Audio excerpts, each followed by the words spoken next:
क्या बड़ी टेक कंपनियां हमारी जासूसी कर रही हैं? ये एक ऐसा सवाल है जो हम सबके मन में कभी ना कभी जरूर आता है, क्योंकि आजकल हम सब ऑनलाइन हैं।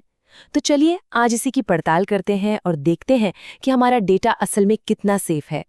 जरा एक हैरान करने वाली बात सोचिए, क्या फेसबुक जैसी कंपनी को ऐसी बातें पता हो सकती हैं जो हमने उन्हें कभी बताई ही नहीं, जैसे कि घर का पता या फिर क्रेडिट स्कोर?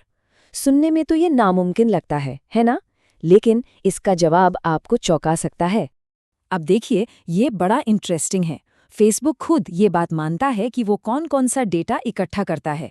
घर का पता, आप किस पॉलिटिकल पार्टी को सपोर्ट करते हैं, और तो और आपका क्रेडिट स्कोर भी। और सबसे हैरान करने वाली बात, इस कॉलम में देखिए, ज्यादातर के आगे लिखा है नहीं। मतलब ये जानकारी हमने उन्हें सीधे सीधे तो दी ही नहीं, तो फिर उन्हें ये सब पता कैसे चलता है? इसका जवाब छिपा है उन परमिशंस में जो हम ऐप्स इंस्टॉल करते वक्त बिना सोचे समझे अलाउ कर देते हैं। हर ऐप को इंस्टॉल करते समय हम एक तरह से एक अदृश्य समझौते पर साइन कर रहे होते हैं, जिससे कंपनियों को हमारी डिजिटल जिंदगी में झांकने का दरवाजा मिल जाता है। तो किसी भी ऐप को इंस्टॉल करने से पहले ये जानना बहुत ज़रूरी है कि वो आपसे कौन कौन सा डेटा मांग रही है। और इसका एक बहुत ही आसान तरीका है, बस प्ले स्टोर में किसी भी ऐप पर जाइए, उसके लोगो पर क्लिक करके डेटा सेफ्टी या डेटा सुरक्षा सेक्शन में जाइए और सी डिटेल्स पर क्लिक कर दीजिए। आपको पूरी की पूरी लिस्ट मिल जाएगी। फेसबुक जैसी ऐप्स सिर्फ हमारा नाम और ईमेल ही नहीं लेती, वो हमारे पॉलिटिकल और धार्मिक विश्वास, सेक्सुअल ओरिएंटेशन, क्रेडिट स्कोर, हमारी आवाज़ की रिकॉर्डिंग और यहाँ तक कि हमारे एसएमएस और ईमेल भी पढ़ सकती हैं। और ये सब मुमकिन होता है उन्हीं परमिशंस की वजह से जो हम ऐप इंस्टॉल करते समय दे देते हैं। और कहानी सिर्फ फेसबुक पर खत्म नहीं होती, गूगल को ही देख लीजिए। कभी गूगल डैशबोर्ड पर जाकर देखिएगा, हमारी सारी लोकेशन हिस्ट्री, हमने यूट्यूब पर क्या क्या देखा, कौन कौन सी ऐप्स इंस्टॉल की, और तो और हमारे पासवर्ड तक, सब कुछ एक जगह इकट्ठा है। ये हमारी डिजिटल जिंदगी का एक पूरा का पूरा आर्काइव है। और ये डेटा कोई 1-2 दिन या महीने का नहीं होता। गूगल के पास हमारे पिछले 15 सालों की लोकेशन हिस्ट्री हो सकती है। सोचिए, कश्मीर से कन्याकुमारी तक हम जहां भी गए हैं, गूगल को सब पता है। और सिर्फ गूगल ही नहीं, हमारे फोन की कई ऐप्स हमारी लोकेशन को लगातार ट्रैक करती रहती। लेकिन एक चीज इससे भी ज्यादा आगे की है, उसे कहते हैं डिजिटल फिंगरप्रिंट। ये इंटरनेट इस्तेमाल करने का हमारा अनोखा तरीका है, जैसे हम कैसे टाइप करते हैं, माउस कैसे घुमाते हैं, कैसे ब्राउज करते हैं। अगर कोई अपनी पहचान छिपाने की कोशिश भी करे, तो भी इस डिजिटल फिंगरप्रिंट से उसे लाखों लोगों की भीड़ में पहचाना जा सकता है।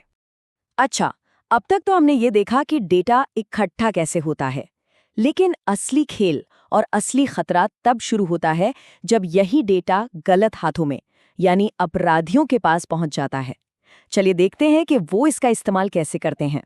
एक साइबर एक्सपर्ट हैं अमित। वो एक बड़ी ही मजेदार लेकिन डरावनी बात कहते हैं कि इंटरनेट की दुनिया में कोई भी पूरी तरह से सेफ नहीं है।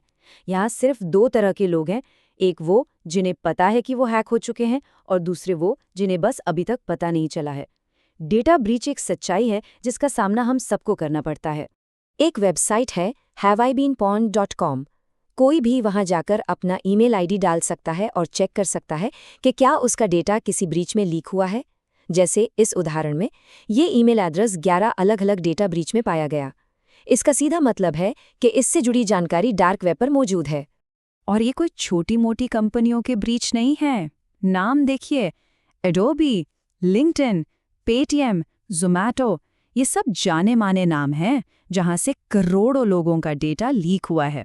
इसमें हमारा ईमेल, पासवर्ड, फ़ोन नंबर और यहाँ तक कि घर का पता भी शामिल हो सकता है। आइए अब एक असली कहानी से समझते हैं कि अपराधी इस डेटा का इस्तेमाल करते कैसे हैं। एक बिजनेसमैन ने गूगल पर केमिकल बिजनेस के बारे में कुछ सर्च किया। थोड़ी ही देर में उन्हें फेसबुक पर यूके की एक कंपनी का ऐड दिखा जो भारत में वेंडर ढूंढ रही थी। उन्होंने अपनी डिटेल्स भर दी। अगले ही दिन उनके दुबई वाले एक दोस्त का ईमेल आया जिसने उन्हें एक महिला से मिलवाया। फिर उस यूके की कंपनी ने एक छोटा सा ऑर्डर दिया और एडवांस भी भेज दिया। साथ ही उस महिला ने बताया कि हरिद्वार में उसकी केमिकल फैक्ट्री है। सब कुछ एकदम परफेक्ट लग रहा था, है ना? वो छोटा ऑर्डर भी सफलतापूर्वक पूरा हो गया। इसके बाद यूके की कंपनी ने एक बड़ा ऑर्डर दिया। बिजनेसमैन ने अपना पैसा लगाकर सप्लायर को एडवांस दे दिया, और बस उसके बाद वो यूके की कंपनी, वो सप्लायर और वो दोस्त सब के सब गायब, फोन बंद। ये पूरा का पूरा जाल सिर्फ एक गूगल सर्च से शुरू हुआ था। तो सवाल ये है कि ऐसे खतरों से बचा कैसे जाए? क्या इसका मतलब है कि हम कुछ कर ही नहीं सकते? नहीं, ऐसा बिल्कुल नहीं है। अच्छी खबर ये है कि हम कुछ कदम उठाकर अपनी डिजिटल सुरक्षा को काफी मजबूत कर सकते हैं। चलिए कुछ तरीकों पर नजर डालते हैं। सबसे पहले और सबसे जरूरी चीज है जीरो ट्रस्ट मॉडल को अपनाना। इसका सीधा सा मतलब है ऑनलाइन दुनिया में किसी पर भी आंख बंद करके भरोसा मत करो। कोई भी कॉल, मैसेज या लिंक आए तो पहले उसे वेरीफाई करें।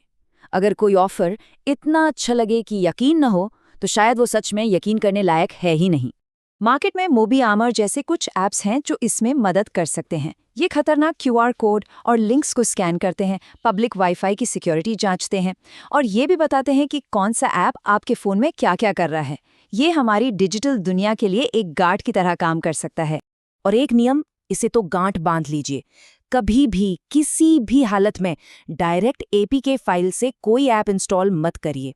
ये बिल्कुल वैसा ही है जैसे आप खुद किसी चोर को अपने घर की चाबियां दे रहे हों। हमेशा ऑफिशियल प्ले स्टोर या ऐप स्टोर का ही इस्तेमाल करें। तो देखिए, ये मानकर चलना ही समझदारी है कि हमारा कुछ न कुछ डेटा तो बाहर है। अब सवाल ये नहीं है कि उसे डिलीट कैसे करें, क्योंकि इंटरनेट पर गई हुई चीज़ कभी पूरी तरह से डिलीट नहीं होती। असली सवाल ये है, ये सब जानने के बाद हम अपनी आदतों में क्या बदलाव लाएंगे।